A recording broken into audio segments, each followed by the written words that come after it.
Puji nama Tuhan, Shalom. Kita patut bersyukur pada Tuhan dengan tidak pernah henti-hentinya karena Ialah yang memelihara hidup saudara dan saya. Saudara yang saya kasih, kembali kita akan melihat kitab Wahyu pasal yang kedua. Kita akan lanjutkan renungan atau firman pada minggu yang lalu. Wahyu pasal yang kedua, ayat yang pertama dimulai, saya akan baca untuk saudara sekalian. Tuliskanlah kepada malaikat jemaat di Efesus. Inilah firman dari Dia yang memegang ketujuh bintang itu di tangan kanannya dan berjalan di antara ketujuh kaki dian emas itu. Aku tahu segala pekerjaanmu, baik jeripayahmu bahwa engkau tidak dapat Aku tahu segala pekerjaanmu, baik jeripayahmu maupun ketekunanmu. Aku tahu bahwa engkau tidak dapat sabar terhadap orang-orang jahat, bahwa engkau telah mencobai mereka yang menyebut dirinya rasul, tetapi yang sebenarnya tidak demikian, bahwa engkau telah mendapati mereka pendusta. Dan engkau tetap sabar dan menderita oleh karena namaku, dan engkau tidak mengenal lelah. Namun demikian, aku mencela engkau karena engkau telah meninggalkan kasihmu yang semula. Amin. Sampai di sana dahulu pembacaan kita. Saudara yang saya kasihi, apa yang telah disampaikan oleh Tuhan Yesus melalui hambanya yaitu Yohanes. Maka saudara, yang pertama-tama surat itu ditujukan kepada jemaat yang di Efesus. Kita mengenal secara dalam bahwa jemaat di Efesus adalah jemaat yang sangat luar biasa. Kenapa? Ia adalah jemaat yang sabar menanggung segala sesuatu. Ia adalah jemaat yang bertahan terhadap segala sesuatu. Bahkan bertekun, bahkan karena aniaya pun, karena nama Yesus mereka tetap bertahan. Nah saudara, bahkan dikalimatkan tidak sabar terhadap orang jahat, orang berbuat jahat. Rasanya gregetan, rasanya marah. Tetapi saudara perhatikan kalimat yang sangat begitu membuat kita semua terkejut. Kenapa? Karena secara lahiriah mereka begitu giat dalam ladang Tuhan, dalam pekerjaan Tuhan. Karena secara lahiriah mereka nyata-nyata membela nama Tuhan, tetapi sekali lagi Tuhan memberikan catatan khusus. Namun demikian, aku mencela engkau karena engkau telah meninggalkan kasihmu yang semula. Artinya apa saudara? Dikhawatirkan bahwa setiap apa yang kita lakukan, kita kerjakan hari ini, bukan karena landasan kasih kita kepada Kristus lagi, tetapi adalah karena satu pekerjaan, satu kewajiban, suatu tugas.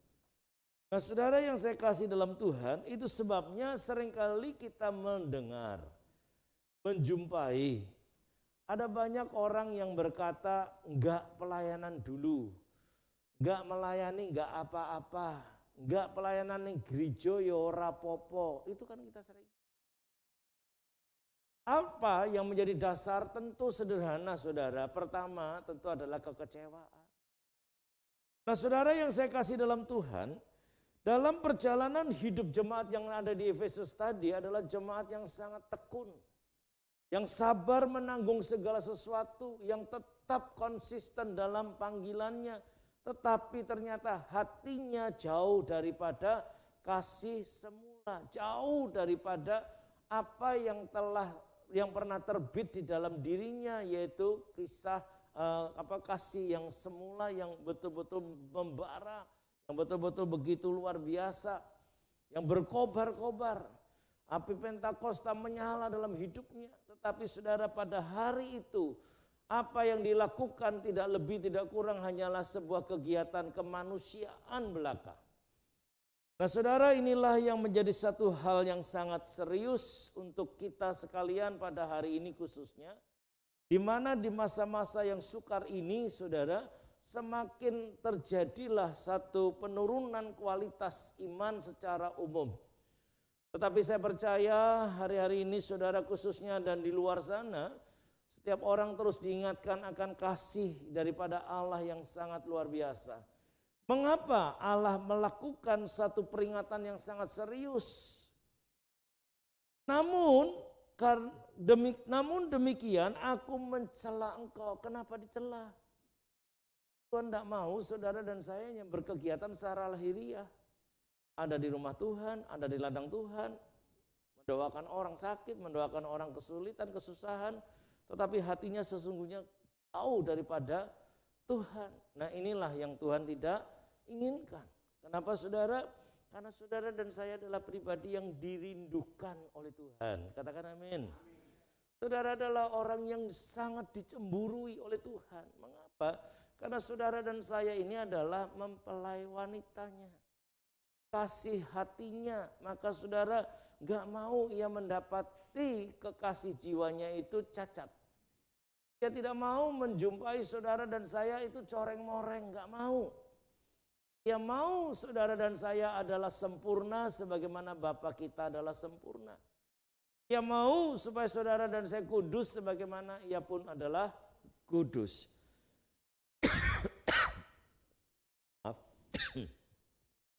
Nah, saudara yang saya kasih dalam Tuhan, ini yang menjadi dasar untuk menjadi perenungan buat kita sekalian, bahwa mengapa Tuhan sangat serius terhadap perjalanan hidup saudara, merindukan kehidupan kita sedemikian rupa, karena sesungguhnya saudara dan saya adalah telah dipertunangkan kepada Kristus Yesus sebagai mempelai wanitanya atau perawan suci bagi kerajaan Allah.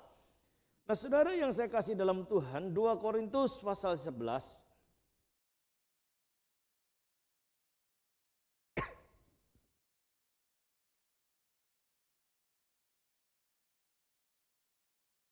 2 Korintus pasal 11 ayat yang kedua dikatakan, sebab aku cemburu kepada kamu dengan cemburu ilahi, karena aku telah mempertunangkan kamu kepada satu laki-laki untuk membawa kamu sebagai perawan suci kepada Kristus. Untuk membawa saudara dan saya sebagai perawan suci. Maka Paulus mengingatkan kepada jemaat yang di Korintus sama seperti nasihat Tuhan Yesus langsung kepada jemaat yang ada di Efesus. Karena memang saudara dan saya adalah pribadi yang dicemburui, yang dirindukan. Singkat saja saudara, ketika saudara jatuh cinta, saudara akan berikan waktu, perhatian, tenaga, pikiran kepada orang yang saudara kasih. Dan kalau tiba-tiba ia jalan dengan orang lain, sakitnya bukan di cekut gitu ya. Nggak ada yang orang kekasihnya jalan sama orang lain terus berkata, luar biasa ya. Calonku iso mlaku mbek wong liya memang dhek iki laris tenan. Nggak ada. Ada yang akan berkata begitu. Dia mencemburui. Nah, saudara, seperti itu juga Yesus. Paulus mengatakan dengan sangat jelas, sebab aku cemburu kepada kamu dengan cemburu ilahi, bukan LGBT, bukan juga karena percabulan, tetapi karena kecemburuan ilahi. Artinya apa? Sesuatu yang telah dibangun, sesuatu yang telah disampaikan, diajarkan kok disimpangkan. Ayat yang ketiga dalam 2 Korintus 11, tetapi aku takut kalau pikiran kamu disesatkan dari kesetiaan kamu yang sejati kepada Kristus. Sama seperti Hawa diperdayakan oleh ular itu dengan kelicikannya. Sebab kamu sabar saja jika ada seorang datang memberitakan Yesus yang lain daripada yang telah kami beritakan. Atau memberikan kepada kamu roh yang lain daripada yang telah kamu terima, atau Injil yang lain daripada yang telah kamu terima. Inilah satu keprihatinan.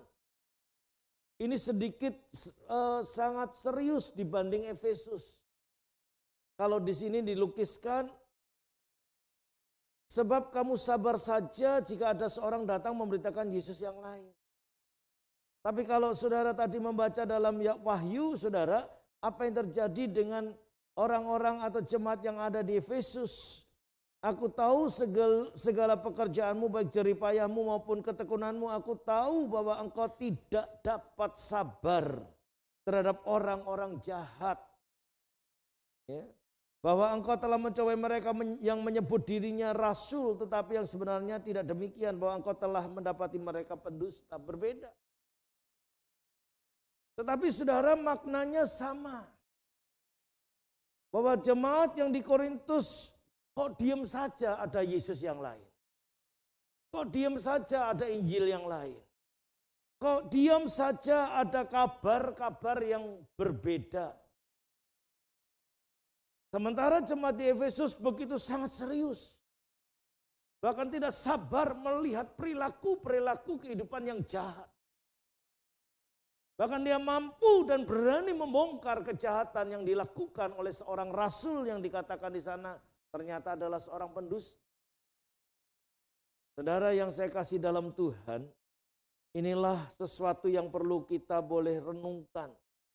Saudara dan saya adalah pribadi yang betul-betul dirindukan oleh Tuhan. Karena memang saudara telah dipertunangkan. Dan karenanya saudara, hidup kita ini bukan milik kita lagi. Kalau namanya pertunangan itu ada perikatan, bukan? Ya. Kalau di zaman dahulu kala pertunangan itu sudah merupakan bagian hidupnya. Kalau zaman sekarang pertunangan katanya selama janur belum melengkung belum sah. Ini kan rada aneh toh. Nah inilah yang membuat akhirnya terjadilah sebuah perjalanan yang kacau. Karena ada filosofi selama janur belum melengkung katanya. Ya. Mau melengkung mau tidak melengkung, kalau saudara dengan tulus telah menerima seseorang menjadi bagian hidup saudara, itu saudara tetap sah adanya, menjaga dengan serius, ya kan? Tapi telah dipertunangkan, dan saudara saya ini telah dipertunangkan secara sah. Oleh sebab itu Paulus mengatakan hidupku bukannya aku lagi, tetapi Kristus yang hidup di dalam hidupku. Dalam 1 Korintus pasalnya yang ke-6, ayat yang ke-19 dan 20. Atau tidak tahukah kamu bahwa tubuhmu adalah bait Roh Kudus yang diam di dalam kamu? Roh Kudus yang kamu peroleh dari Allah dan bahwa kamu bukan milik kamu sendiri.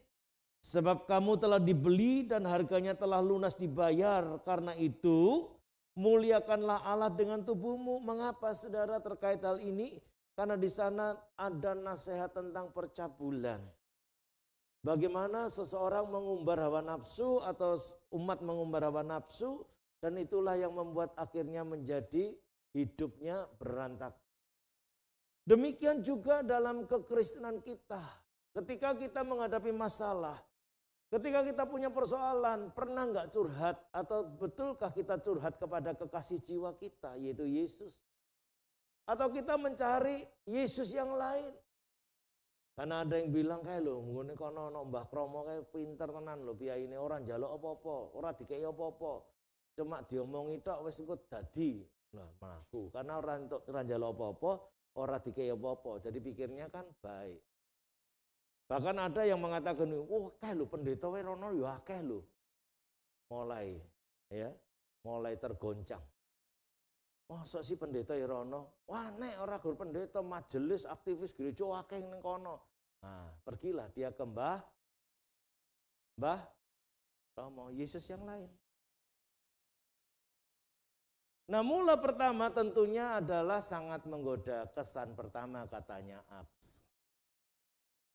Selanjutnya, ora terserah Anda, terserah si paranormal.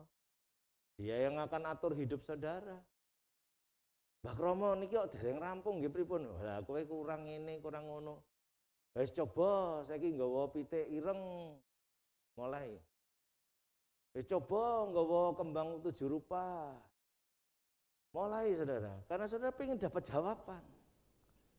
Saya mau sampaikan saudara, yang seperti inilah yang tidak diinginkan oleh Tuhan. Yang seperti inilah yang tidak diharapkan oleh Tuhan. Itu sebabnya saudara kita diingatkan sebab kamu telah dibeli dan harganya telah lunas dibayar. Maka Paulus mengingatkan hidupku bukannya aku lagi dalam Galatia 2 ayat 20, melainkan Kristus yang hidup dalam hidupku sekarang ini. Itu yang menjadi kekuatan saya bertahan sampai hari ini karena saya sadar bahwa saya adalah milik Kristus. Karena saya milik Kristus, maka seyogianya saya memuliakan Kristus. Karena saya adalah kekasih jiwanya, seyogianya saya mengasihi dia Bahkan kalau bicara kasih atau mencintai itu tidak pernah mengharap sesuatu. Tapi orang yang mencintai akan memberi sesuatu. Setuju? Kalau saudara mengasihi, bukankah saudara akan memberi sesuatu? Dan karena saudara memberi sesuatu, maka saudara pasti akan mendapatkan sesuatu. Oleh sebab itu saudara yang saya kasih dalam Tuhan, inilah yang menjadi catatan penting buat hidup kita pada saat ini. Bagaimana seharusnya saudara dan saya hidup. Tuhan sangat serius. Betapa luar biasanya pelayanan yang ada, betapa luar biasanya pengiringan kita kepada Kristus, betapa luar biasanya saudara terlibat dalam doa puasa, doa pagi, doa apapun. Tapi kalau hatinya jauh daripada Tuhan, enggak ada guna. Tuhan. Sekali lagi saya minta maaf. Kalau hari ini saudara masih menghakimi orang, itu bukan Kristen. Kalau hari ini saudara masih juga bikin gosip, itu bukan Kristen. Kalau saudara masih minta penghargaan, itu bukan Kristen, saudara. Kalau saudara ingin ditempatkan, ingin disebio-sebio, itu bukan orang Kristen, bukan. Semakin tua padi, semakin berisi padi, semakin menunduk. Artinya apa? Humble. Artinya apa? Semakin rendah hati. Ya. Itulah ciri kekristenan. Maka saudara nggak akan pernah terbit dalam pikiran bagaimana caranya membalas orang yang telah mengecewakan. Memang kita dikecewakan, saya dikecewakan, tapi nggak perlu kita punya rencana untuk membalas. Dan itulah sampai hari ini yang masih berlaku dalam hidup saya sehari-hari. Ada yang datang pada saya, Pak, orang kayak gini kok masih ditolong toh Pak, sudah toh Pak diculke. Saya bilang no. Saya diadakan Tuhan untuk mereka. Ya. Ada banyak yang berkata begitu. Ini sudah mengkhianati, sudah mengingkari, ini sudah jauh, sudah begini begitu. Saya bilang memang kita harus sabar kok menanggung segala sesuatu. Karena itu batu ujian, karena itu menjadi batu asaha. Saudara bisa sabar dan dikategorikan sabar atau tidak kalau saudara bisa lewati kan. Kalau saudara sebentar ada masalah lari kan saudara tidak pernah bisa kategori sabar, apalagi tekun. Ya. Gak bisa. Itu sebabnya saudara yang saya kasih dalam Tuhan. Firman Allah mengingatkan kepada kita secara luar biasa saudara. Mari kita mencari Tuhan bukan karena kita ingin mendapat berkat. Tapi kita mencari Tuhan karena kita ingin menyukakan hatinya. Dan setiap orang yang menyukakan hatinya pasti diberkati. Amin. Dalam Kidung Agung pasal yang kedua, saudara. Kidung Agung pasal yang kedua, ayatnya yang ke-16. Kekasihku, kepunyaanku, dan aku kepunyaan dia. Kata kekasihku, pemazmur Salomo mengatakan begini. Tuhan adalah kepunyaanku. Dan aku adalah kepunyaannya. Kalau dilihat urutannya, hurufnya, perkataannya enggak salah.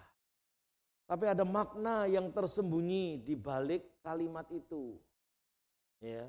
Bahasa yang hari ini kita kenal ada modus. Ya kan? Bapak gembala ini baik sekali, ada modus. Ya. Ini kalimatnya di sana ya, memaknakan ke sana. Kekasihku, kepunyaanku. Sepertinya sedang mengakui, tetapi dalam konsep pikirannya adalah ketika mengatakan kekasihku Tuhan adalah kepunyaanku, maka Tuhan pasti memberkati aku. Tetapi berbeda dengan pasalnya yang ke-7. Kidung Agung pasal yang ke-7 ayat yang ke-10. Kepunyaan kekasihku aku. kepunyaan kekasihku aku. Aku kepunyaannya. Karena aku miliknya, maka aku harus tunduk kepadanya. Karena aku miliknya, maka aku harus nurut perkataannya. Karena aku miliknya, maka aku harus mengasihinya.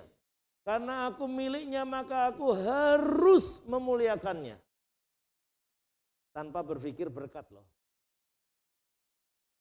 Ya, tanpa berpikir berkat. Dan saya mau berikan catatan. Setiap saudara, pribadi yang mengasihi Tuhan dengan tulus, maka sekali-kali Tuhan tidak pernah membiarkan saudara. Tuhan tidak pernah membuat saudara berkekurangan, tetapi saudara akan diberikan segala berkat daripadanya, karena saudara adalah kekasih jiwanya. Tadi di depan sudah saya katakan, kalau saudara mengasihi seseorang, saudara akan rela memberikan apa saja. Disambati apapun, ya. Nah yang menarik, Tuhan bukan tipikal seperti kita. Tuhan mengasihi saudara dan saya tanpa saudara minta pun ia memberi kepada kita apa yang kita butuhkan, perlukan dalam hidup. Amin. Nah itu sebabnya saudara yang saya kasih dalam Tuhan. Tuhan Yesus berbicara melalui Yohanes agar jemaat yang ada di Efesus tidak hanya sekedar bertahan. Tidak sekedar hanya untuk sabar menanggung segala sesuatu. Bukan saja hanya memusuhi orang-orang yang berbuat dosa. Tetapi sekali lagi saudara diingatkan bahwa jangan sampai kita hanya melakukan kegiatan manusiawi belaka atau hal-hal yang sifatnya normatif. Tetapi nilai kepada Kristus telah jauh. Maka tadi saya katakan, minta maaf kalau saudara melayani, saudara masih terusik, masih tersinggung, berarti saudara tidak tulus. Ada kalimat yang menghibur, Pak saya bukan tidak tulus loh Pak, Pak saya bukan minta penghargaan, tapi kan semestinya begini, itu sama. Ya. Sudahlah, kita nggak usah minta penghargaan. Karena Tuhan kita bukan Tuhan yang mati. Katakan amin. Dia tahu jerih lelahmu tidak sia-sia. Dan dia tidak pernah berhutang kepada saudara. Apalagi di era sekarang. Saudara mau minta penghargaan model apa? Manusia secara normatif atau secara umum sudah mulai kehilangan nilai-nilai. Akidah itu sudah jauh daripada kehidupannya. Maka kita lihat perilaku manusia makin hari makin jahat. Itulah yang menjadi catatan penting. Namun demikian aku mencela engkau karena engkau telah meninggalkan kasihmu yang semula. Apa yang harus saudara buat dan lakukan? Saudara, Galatia pasal yang pertama ayat yang ke-10 mengatakan begini. Jadi bagaimana sekarang? Adakah ku cari kesukaan manusia atau kesukaan Allah? Adakah ku coba berkenan kepada manusia? Sekiranya aku masih mau mencoba berkenan kepada manusia, maka aku bukanlah hamba Kristus. Sekali lagi renungkan kalimat ini. Jadi bagaimana sekarang? Sekarang saudara mau apa? Mau kembali kepada kasih mula-mula? Mau menyenangkan Allah atau menyenangkan manusia? Adakah ku cari kesukaan manusia atau kesukaan Allah? Saudara yang mutusin. Ya, saudara putuskan. Adakah aku coba berkenan kepada manusia? Sekiranya aku masih mau mencoba berkenan kepada manusia, maka aku bukanlah hamba Kristus. Ini Paulus mengungkapkan kepada jemaat di Galati. Oleh sebab itu saudara, sebagai keluarga besar KKS, mari kita bertumbuh secara positif, secara tepat dan benar, bukan sekedar mengisi kursi kosong. Maka berulang kali saya katakan, apa arti sebuah ibadah buat saudara? Kalau hati masih syarat dengan segala keduniawian. Kalau hati dan jiwa kita masih penuh dengan segala kemarahan dan kepahitan, gak ada guna. Nah juga yang terakhir, Jangan sampai saudara juga hanya benar berkenan hanya hari Minggu. Artinya Kristen kok hanya hari Minggu, Senin sampai Sabtu, enggak saudara adalah manusia dunia. Kan enggak. Mau di dalam bait Allah, di dalam gereja, di luar rumah, dimanapun saudara berada, sekali Kristen adalah Kristen. Kalimat ini artinya sekali mengikut Kristus tetap Kristus yang diikuti. Jadi nggak usah risau. Apakah karena sakit penyakit membuat kasih mula-mula menjadi hilang? Apakah perselisihan atau ketidakharmonisan yang hari ini terjadi membuat kasih mula-mula menjadi hilang? Apakah karena kesulitan ekonomi yang sedang begitu sangat luar biasa, bahkan hampir banyak orang yang meradang ekonominya atau dompetnya? Apakah itu juga akan mengganggu kasih yang semula? Sulit memang. Saya nggak bisa menolak akan ungkapan-ungkapan itu, tetapi di atas semuanya itu hanya satu jawabannya, andalkan Tuhan, serahkan pada Tuhan. Sebab dialah jawabannya di hidup kita, amin. Ketika saudara kembali kepada kasih mula-mula, maka saya percaya namanya pemulihan, rekonsiliasi itu akan terjadi secara luar biasa. Dan itulah yang menjadikan kekuatan yang baru. Apakah yang hendak saudara putuskan? Jadi bagaimana sekarang? Mau tetap seperti ini atau mau kembali kepada kasih mula-mula? Seperti ini artinya hidup seperti dunia. Saudara yang memutuskan mau berkenan di hadapan Allah atau berkenan di hadapan manusia. Saudara yang saya kasih dalam Tuhan, kalau saya mengambil keputusan, saya mau kembali kepada kasih mula-mula. Dan tentu harapan saya juga demikian.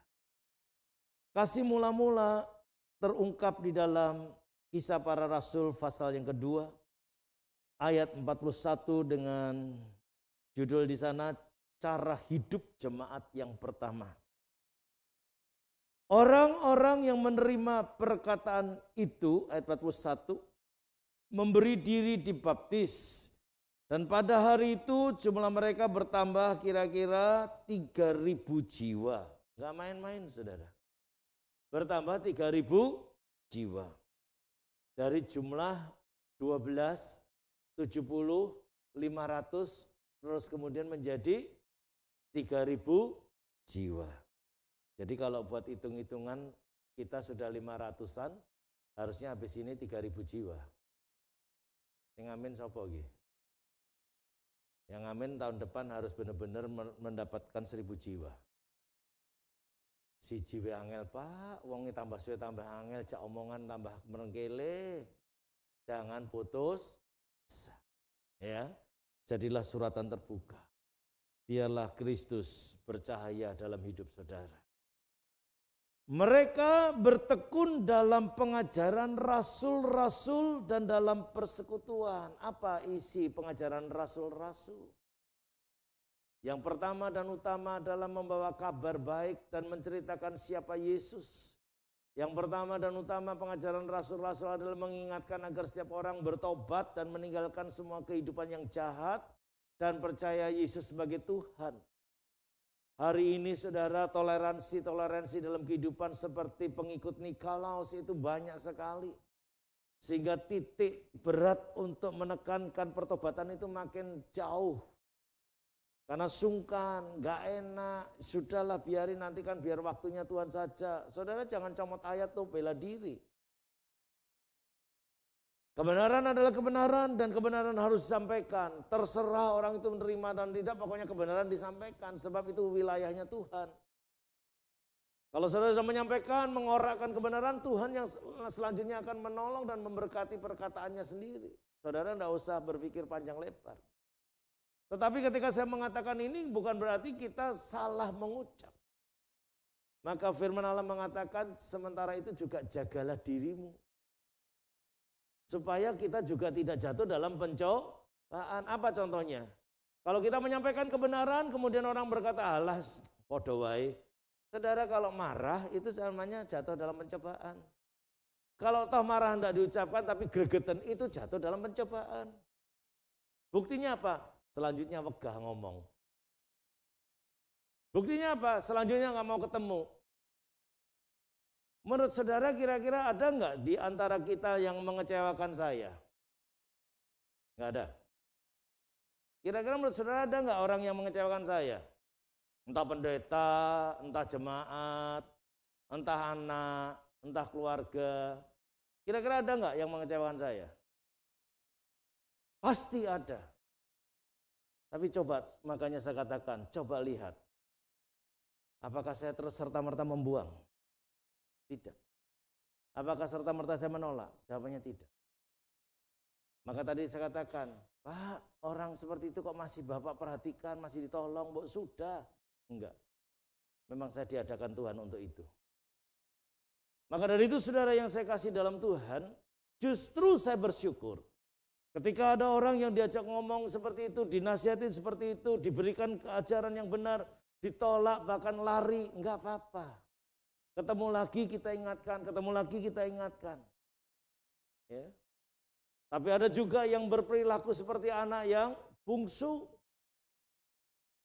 Sampai hari ini belum kembali, enggak apa-apa, biarin aja. Nanti nek wis mangan pakanane babi lah balik. Nanti kalau sudah mulai kesulitan kan balik. Paling tidak baliknya kepada kebenaran, bukan kepada masalah gereja. Kembali kepada kebenaran, kembali kepada kasih mula. Memang kalau Allah percayakan pengembalaan di tempat ini, puji Tuhan. Kalau enggak masalah. Apakah yang keluar kemudian dia hidup dalam pengembalaan yang lain kemudian menjadi sesat? Jawabnya tidak. Biarkan mereka bertumbuh di tempat yang berbeda. Tapi sekali lagi saudara, kalau saudara dan saya telah dipersekutukan dalam nama Yesus, seharusnya kita bukan makin tercerai-berai. Seharusnya semakin kuat. Mereka bertekun dalam pengajaran rasul-rasul dan dalam persekutuan. Dan mereka selalu berkumpul untuk memecahkan roti dan berdoa. Maka ketakutanlah mereka semua, sedang rasul-rasul itu mengadakan banyak mujizat dan tanda. Dan semua orang yang telah menjadi percaya tetap bersatu. Tetap apa? Tetap apa? Bersatu, dan segala kepunyaan mereka adalah kepunyaan bersama, dan selalu ada dari mereka yang menjual harta miliknya lalu membagi-bagikannya kepada semua orang sesuai dengan keperluan masing-masing. Tetap bersatu, bahkan ikhlas. Kalau yang ada hari-hari ini muncul ada alah wis model ngono rasa ditolong jarno sewe. Loh saudara, bukan Tuhan. Saudara jangan jadi hakim. Ya. Tetap lakukan saja yang menjadi bagian kita, selanjutnya urusan Tuhan. Ya. Berbuatlah baik kepada semua orang selama saudara bisa melakukannya. Lakukan. Jangan balas kejahatan dengan kejahatan. Ini ciri-ciri kembali kepada kasih mula-mula. Ini yang dilakukan. Ayat 46. Dengan bertekun dan dengan sehati mereka berkumpul tiap-tiap hari dalam bait Allah. Mereka memecahkan roti di rumah masing-masing secara bergilir dan makan bersama-sama dengan apa? Dengan gembira dan dengan tulus hati. Gembira itu jangan sampai gembira karena makanannya. Tapi ada kata penghubungnya di sana, dan dengan tulus hati. Jadi artinya apa? Melakukan segala sesuatunya dengan kemurnian hati, bukan karena sungkan atau dan sebagainya. Saudara bisa bersuka cita, bisa gembira itu karena bukan adanya makanan. Tapi saudara bisa bergembira karena saudara punya keluarga. Maka ketika kita punya nama keluarga Kristus, harusnya menjadi keluarga yang penuh dengan wibawa Allah.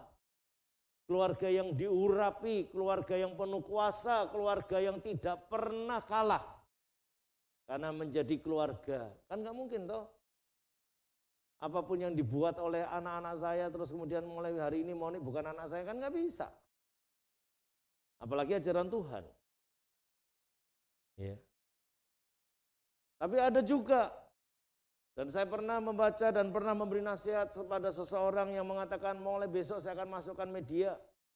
Kenapa? Saya akan menyatakan pisah diri dari orang tua. Mulai hari ini Monica bukan lagi anak Hengki Nartasabdo, ada di media itu, dikorankan. Ada juga orang tua yang berkata mulai hari ini bahwa Monica bukan lagi anak Hengki Nartosabdo, maka segala perbuatannya adalah bukan tanggung jawab Hengki Nartosabdo. Ada yang nulis begitu. Ini keluarga Kristus gak bisa seperti itu, saudara. Baik buruk maupun kelakuannya yang unik-unik itu tetap diterima apa adanya. Ya memang kadang-kadang bikin pegel, kadang-kadang bikin flu, kadang-kadang bikin tergeletak. Tapi harus bangkit lagi. Harus bangkit lagi. Karena kita adalah ciptaan baru dalam Kristus. Amin. Kembali kepada kasih mula-mula. Dengan bertekun dan dengan sehati mereka berkumpul tiap-tiap hari dalam bait Allah. Mereka memecahkan roti di rumah masing-masing secara bergilir dan makan bersama-sama dengan gembira dan dengan tulus hati. Sambil memuji Allah, dan mereka disukai semua orang, dan tiap-tiap hari Tuhan menambah jumlah mereka dengan orang yang diselamatkan. Bukan orang yang berkumpul, tapi orang yang diselamatkan. Dari 3.000 berapa orang yang diselamatkan kita tidak tahu itu. Karena kriterianya yang bisa diselamatkan dan tidak itu hanya Tuhan yang menentukan. Orang pakai klip kayak gini, pakai koral gini bukan berarti sudah pasti selamat. Jadi Pak Sabdo, Pak Sugeng, Pak Buning yang pakai koral gini jangan menganggap dirinya sudah selamat. Iman kita iya, tapi iman kita dituntut. Betulkah kita sedang mengerjakan keselamatan yang diberikan oleh Allah dengan kasih sayangnya yang indah itu? Ya. Nah karenanya saudara sekali lagi, bahwa cara hidup daripada jemaat atau orang yang mengasihi Allah itu sangat luar biasa, maka ini menjadi tanda yang positif. Pasal 5 Kisah Rasul ayat 36. Maaf, pasal 5 bukan 36, 34. Pasal 4 ayat 34. Sebab tidak ada seorang pun yang berkekurangan di antara mereka, karena semua orang yang mempunyai tanah atau rumah menjual kepunyaannya itu, dan hasil penjualan itu mereka bawa dan mereka letakkan di depan kaki rasul-rasul, lalu dibagi-bagikan kepada setiap orang sesuai keperluannya. Tidak ada seorang pun yang berkekurangan.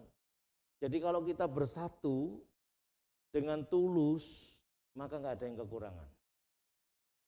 Harusnya keluarga Kristus atau KKS ini nggak ada yang kekurangan. Yang amin karena berlebihan atau justru perlu kekurangan. KKS itu nggak kenal kekurangan seyogianya. Tetapi kalau hari ini saudara meradang dan dalam posisi yang sulit, dalam kekurangan yang hebat, mari kita dengan rendah hati jujur di hadapan Allah. Ada yang salah kita akui, ada yang kurang kita akui. Mari beri kesempatan Tuhan berbicara kepada kita melalui siapa saja. Allah bisa memerintahkan siapa saja untuk menjadi saluran berkat, mengingatkan, menegur, menempelak. Bahkan berbagai peristiwa Tuhan izinkan terjadi untuk kita menjadi sadar. Karena Alkitab mengingatkan dengan sangat jelas dalam Wahyu pasal 2 tadi. Sebab itu ingatlah betapa dalamnya engkau telah jatuh. Seberapa seriusnya kita salah di mata Allah. Bertobatlah dan lakukan lagi apa yang semula engkau lakukan. Apa yang semula? Coba saudara renungkan sejenak. Ketika saudara percaya pada Kristus, berapi-api, begitu sangat bergelora.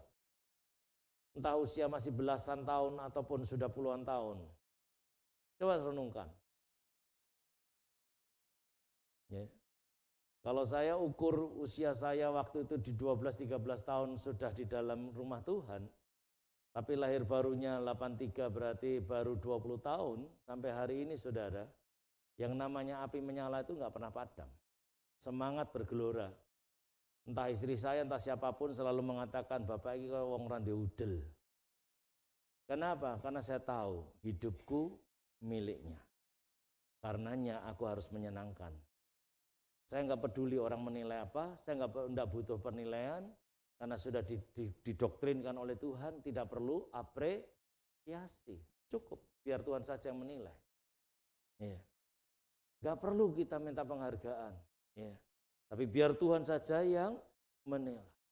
Maka dari itu saudara yang saya kasih dalam Tuhan, mari seberapa dalam kita jatuh, kita kembali. Firman Allah berkata apa? Bertobat. Kalau tidak, kaki Dian akan dicabut. Maka saudara mengerikan kalau sudah seperti itu. Besok-besok kita akan dalami ya. Sekali lagi hari ini kita kembali kepada kasih mula-mula. Ketika saudara lahir baru, ketika saudara bertobat, saudara gemar berdoa, gemar memuji Tuhan, gemar membaca firman, gemar melayani. Wow, luar biasa. Luar biasa ya. Tapi hari ini masihkah seperti itu? Saya khawatir saudara hanya sibuk ngurusi jadwal. Saya khawatir saudara hanya sibuk ngurusi agenda-agenda. Mari sehari-hari kita bermakna di tengah keluarga sendiri, di tengah keluarga besar KKS, di tengah keluarga besar masyarakat Surakarta atau Indonesia pada umumnya, kita menjadi berkat dimanapun dan kapanpun. Kasih semula harus menyala kembali. Sehingga dengan cara ini, saudara tidak pernah akan terpengaruh oleh keadaan dunia yang berubah secara cepat saat ini. Kiranya firman Allah menguatkan dan meneguhkan iman kita. Tuhan Yesus memberkati. Mari kita berdoa. Bapa di surga, terima kasih untuk kesempatan yang baik dan indah. Engkau telah mengingatkan kembali Tuhan akan kasih mula-mula yang ada dalam hidup kami, yang membara, yang begitu sangat luar biasa, tetapi hari-hari ini menjadi sirna, bahkan hilang di kehidupan kami. Bahkan kami seringkali mengungkapkan, saya sudah tidak tahan lagi Tuhan, saya mau lari, ampuni Tuhan, ampuni Tuhan. Biarlah saat ini Tuhan yang kami serahkan seluruh umat-Mu tanpa terkecuali, apapun persoalan masalah mereka, Engkau menjadi jawaban atasnya, karena Engkaulah yang memiliki hidup ini. Dan kami percaya Engkau tidak pernah meninggalkan kami, tetapi kami percaya Engkau senantiasa menyertai, menolong, bahkan memberkati setiap kami. Terpujilah nama-Mu, kami mengucap syukur kalau saat ini masih diberi kesempatan yang baik dan indah, dan kami boleh tetap menjadi mempelai-mempelai yang suci di hadapan Allah, menjadi perawan suci bagi Kristus. Terpujilah nama-Mu ya Bapa, kami ucap syukur karenanya. Di dalam nama Tuhan Yesus kami berdoa. Haleluya. Amin. Puji Tuhan, siapkan hati untuk menerima tubuh dan darah Tuhan. Para pelayan sudah maju ke depan.